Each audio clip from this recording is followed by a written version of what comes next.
Já que eu falei do governo Lula, ô Raquel, sei que você apurou, né, como essa posição do governo Trump, essa truculência com a América Latina, isso pode empurrar os países latino-americanos para um outro lado, né? Quem sabe para a China.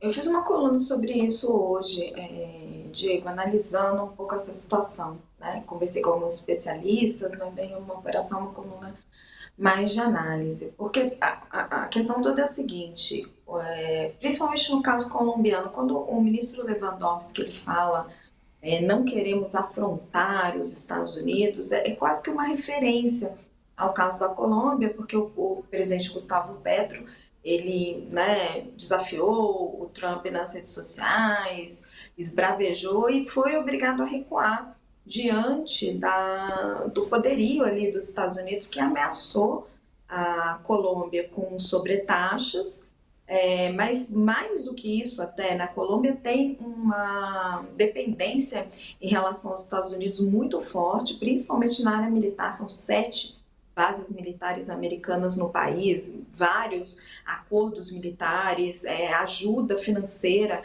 para o combate ao narcotráfico, as relações são muito próximas e a pressão da elite colombiana, das forças armadas colombianas, foi muito intensa ali em cima do presidente Gustavo Petro. Então ele comprou uma briga que ele sabia que ele não ia vencer.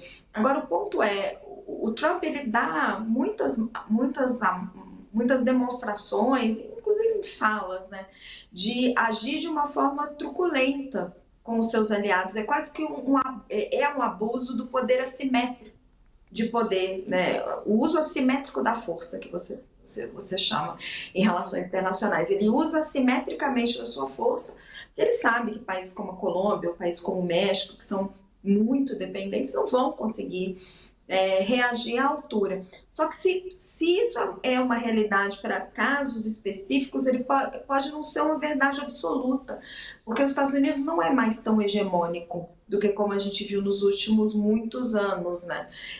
O mundo vive hoje uma espécie de uma segunda guerra fria. Você tem a China, que emergiu como potência de uma forma muito importante nos últimos anos, nos últimos 20 anos aqui na América Latina, cresceu muito o comércio, cresceu muito o investimento chinês. Então a China se coloca como um segundo polo de atração. No momento em que os Estados Unidos ele expulsa, ele é truculento com os seus aliados, ele vai aproximando esses países da China. E isso funciona não só para a América Latina, funciona até para os europeus. A presidente da Comissão Europeia, a Ursula, ela deu uma declaração em Davos agora, no Fórum Econômico Mundial, em que ela disse que a Europa ia dar uma prioridade para as relações com a China e com a Índia, o que foi visto como um recado claro ali para Donald Trump. Então, essas relações internacionais, elas são fluidas, os países não têm amigos, eles têm interesses.